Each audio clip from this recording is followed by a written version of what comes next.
12:40 y estamos en línea con Sol Verónica Gui, socióloga de la UBA, integrante del Laboratorio de Estudios sobre Democracia y Autoritarismos de la UNSAM, coautora de la nota Hay un país, pero no el nuestro, el lesbicidio en Barracas y el odio como política de Estado. Sol, buenos días, Delfina te saluda.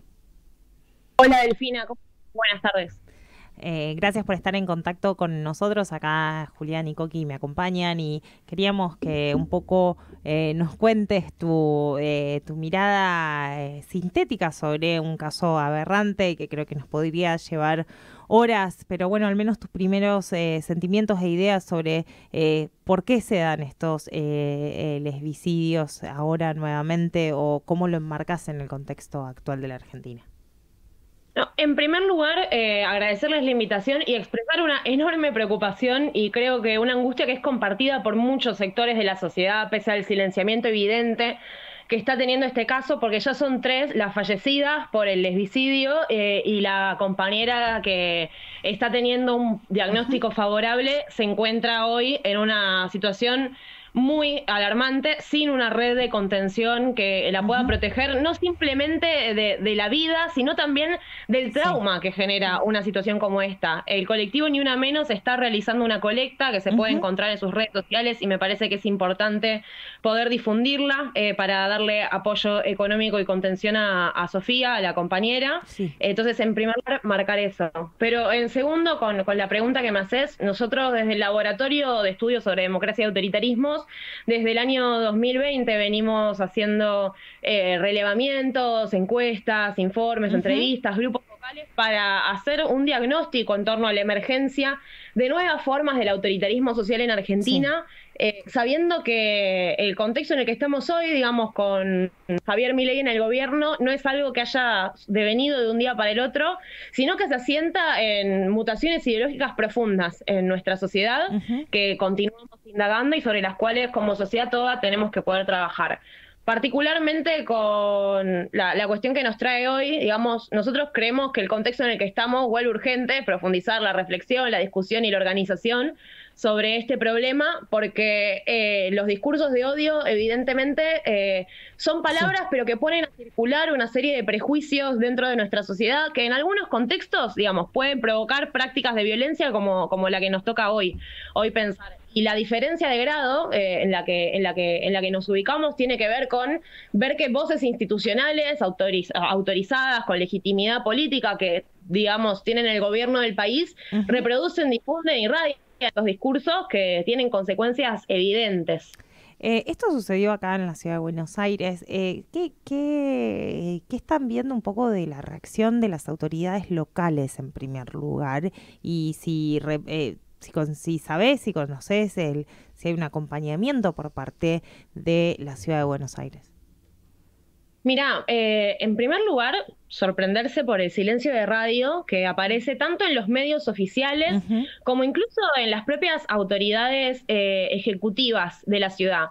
Sí, hubo declaraciones por parte de sectores del PRO que Ujú. históricamente participaron de las discusiones de los feminismos, pero que también fueron refutadas en el sentido de hoy estamos en un proceso social amplio de discusión, por ejemplo, de cuál es la forma que tiene el Estado en la Sí. sociedad. Digo, cuando se discute la ley bases, entre muchas otras cosas, se está discutiendo también una reforma del aparato estatal. Ujú. Y en ese marco nos ubicamos en unos meses apenas, en los cuales no solamente vimos un fuerte crecimiento de la violencia simbólica, Ujú. sino también decisiones políticas como el cierre del INADI, por ejemplo, digo, un Claro. instituto que podía velar en contra de la discriminación a sectores como lo son el colectivo LGTBIQ+.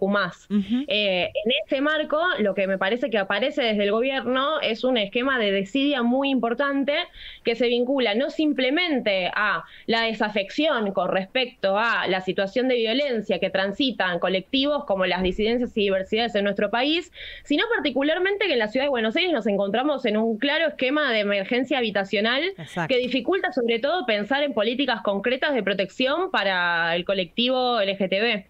¿Cuánto de esto crees que pesa justamente la cuestión, lo decías recién, habitacional de clase, ¿no? Porque a mí me parece que todo sale muy lindo acá en la Marcha del Orgullo, pero después cuando vemos esto, ¿dónde está el gobierno?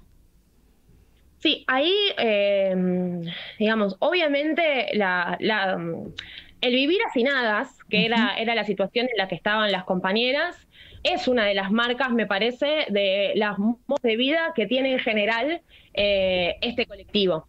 En Argentina en particular se ve más afectado. No tenemos hoy estudios, digamos, que puedan dar cuenta, por ejemplo, de cuál es el nivel de la población homosexual que está en situación de calle. Digamos, hay una demanda por parte del colectivo travesti trans, por parte del colectivo lésbico, por parte del colectivo gay, en torno a que el gobierno pueda hacerse cargo, digamos, de dar cuenta de esta situación. Y obviamente la cuestión de clase me parece que pesa, pero no simplemente en, bueno, las herramientas para poder sostener una vida digna, sino también en la facilidad que existe para volverse objeto de odio en nuestra sociedad. Porque no es la misma situación la que tiene una persona que se encuentra bien posicionada, digamos, económica, culturalmente hablando, con estudios, que una persona que no lo está. Y también eso me parece que impacta en poder pensar en la circulación de los discursos de odio. Nosotros desde el laboratorio hicimos un estudio en Twitter desde el 2021 al 2022, donde lo que veíamos es que los objetos de odio, digo, las personas a las cuales se les impone una situación de silenciamiento, asedio, violencia, eran en un 73% mujeres, y ese número también sumaba un 14% más para el colectivo disidente. Entonces ahí también me parece que hay un problema que tiene que ver con, bueno, cuáles son las voces legítimas para no solamente habitar, sino también para defenderse en la esfera pública de nuestro país. En un contexto de esto, ¿no? De creciente intolerancia, donde la crisis lo que hace es buscar un chivo expiatorio para la mayoría de la población. Sol, Julián, te saluda. A ustedes también en el artículo que realizaron junto a Anfibia mencionan las declaraciones de Nicolás Márquez, y yo te quería preguntar acerca de cómo es su relación con los ataques y los discursos de odio, su relación también con el lesbicidio, y cuál es el rol de los medios que ustedes están observando. Mira, particularmente nosotros sumábamos la caracterización, si se quiere, de Nicolás Márquez, más como ejemplo que como situación que haya que analizar con una causalidad directa, claro, para pensar el lesbicidio de Barracas. Pero sí, Nicolás Márquez justamente es un tipo que viene siendo uno de los principales voceros ideológicos del sector más reaccionario de la política de la libertad de avanza en Argentina y en Latinoamérica.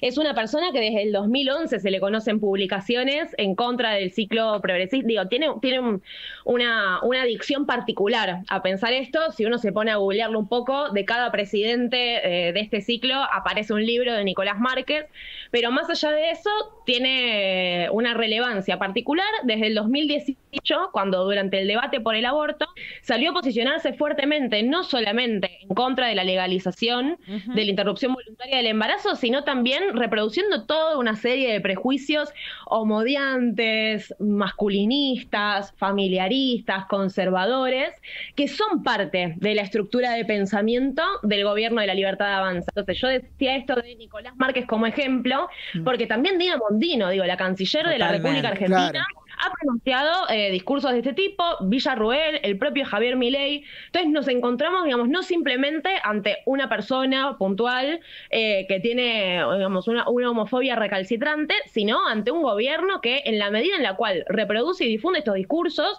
los legitima volviéndolos política de Estado. Porque hay un gobierno que dice que está bien incluso hacer desaparecer a una persona por su orientación sexual.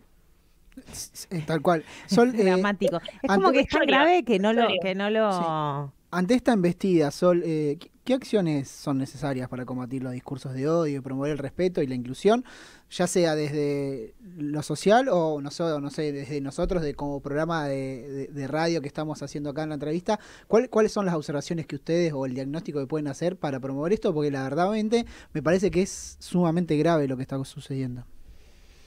Mira, Argentina es un país donde en los últimos 4 años al menos en lo que nosotros tenemos estudiado, creció en más de 7 puntos la irradiación de discursos de odio y aún así no nos encontramos hoy con ningún tipo de legislación que pueda amparar a los sujetos atacados frente a este asedio. 7 Creemos puntos. que el problema del asedio que difunden estos, Alemania y Estados Unidos son países que sí tienen una discusión legislativa. En Alemania no se pueden pronunciar posiciones a favor del holocausto porque uno termina detenido o pagando enormes multas, ni en la esfera pública ni tampoco en las redes sociales. Entonces, ahí hay algo que obviamente tiene que ponerse en discusión. La ley Olimpia fue un avance en torno a poder pensar en la legislación contra los discursos de odio por motivos de género, y ahí hay una herramienta concreta para poder desarrollar una discusión en torno a esto. Pero después hay 2 cuestiones más. Una cuestión que eso es esto que me parece que ustedes tienen un rol que jugar y lo jugamos quienes tenemos algún tipo de vocería, en torno a desarmar y discutir estos discursos de manera ofensiva, no simplemente en la no reproducción de los mismos, pero también sabiendo que no alcanza con discutir la particularidad de cada uno de ellos porque estamos hoy ante una ideología de gobierno que los difunde. Entonces ahí aparece, creo, una receta que no es la que damos quienes investigamos estos temas, sino los colectivos afectados por los mismos, que tiene que ver con la organización. Y ahí decir, hoy a las 6 de la tarde en Plaza Barracas va a haber una nueva concentración para repudiar este lesbicidio, como también lo hubo el viernes pasado en el Congreso, y el poder reconstruir las redes que fueron desprotegidas a lo largo de estos años. Bueno, a nosotros nos parece que es una receta, porque tiene que ver con no quedarse callado, con intervenir en la discusión pública, con volver a organizarse y con disputar también por mejores condiciones de vida para todos. Porque y con esto lo último que quiero decir es, lo que preocupa de esto no tiene que ver simplemente con decir, bueno, son las personas LGTB las que se ven afectadas por los discursos de odio o las mujeres, porque construimos un marco en el cual las posiciones socialmente amenazadas y silenciadas se van generalizando cada vez más. Cada vez es más difícil pensar quiénes son parte de este abstracto argentinos de bien con el cual quiere nombrar el gobierno a la gente para la cual gobierna, y ahí hay un atentado directo contra nuestra posibilidad de habitar una vida digna y democrática como sociedad toda. Clarísima, Sol, muchísimas gracias por este intercambio. La verdad que lo peor que podemos hacer en estos momentos, si bien estamos abrumados por tantas malas noticias, es ser indiferentes, ¿no? Al dolor y a tanta violencia, ¿no? Por parte, muy bien lo decías, del Estado. Yo insisto en esto, el gobierno de la Ciudad de Buenos Aires tiene la responsabilidad de actuar inmediatamente y de también brindar esas herramientas justamente para que no sea solamente la sociedad la que reaccione, las organizaciones feministas, sino que haya un sustento también desde el gobierno, me parece, también local, ¿no?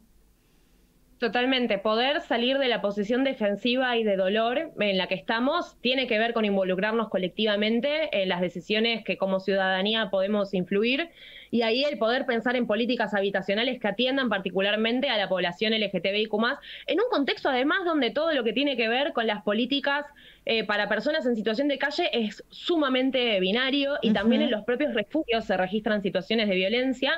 Pero es un punto más de poder salir de esta situación defensiva. Entonces ahí también, poder construir redes, poder construir contención es parte importante, porque creo que todos los que tenemos cerca a alguna persona que es parte del colectivo LGTBIQ+, bueno, venimos registrando mayores niveles de violencia social y también totalmente quienes somos feminidades. Entonces poder atender a eso es también parte, me parece, de dar un paso más a salir de esta posición para avanzar también en conquistas que nos permitan defender esto, ¿no? Defender un estado de vida digna que a lo largo de décadas hemos pugnado por construir. O sea, venimos de hace apenas 2 años tener una ley de cupo laboral travesti trans, de tener una ley de protección contra el VIH-HPV, de poder estar en un 12º aniversario de la ley de identidad de género. Todo eso no es algo que esté de una vez y para siempre planteado, sino por el contrario, que depende de la renovación de los consensos en torno a una vida digna y habitable y justa y democrática para el conjunto de nosotros. Bueno, Sol, muchísimas gracias por esto, gracias por los datos también de la movilización. Ahora los vamos a repetir, pero te queremos liberar. Gracias por este intercambio y queda abierto también a disposición.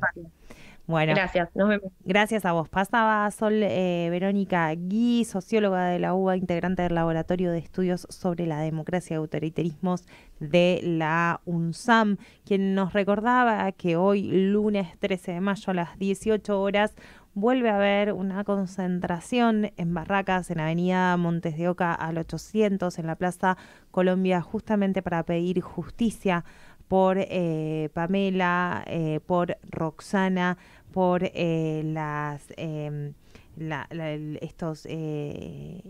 estos asesinatos que sufrieron las mujeres solo por el hecho de amar a otra mujer. Y están también el colectivo Ni Una Menos recaudando fondos para la única superviviente de estos 3 asesinatos, y para quienes pueden donar algo de plata, aunque sea el valor de un café con leche, siempre ayuda y da una mano.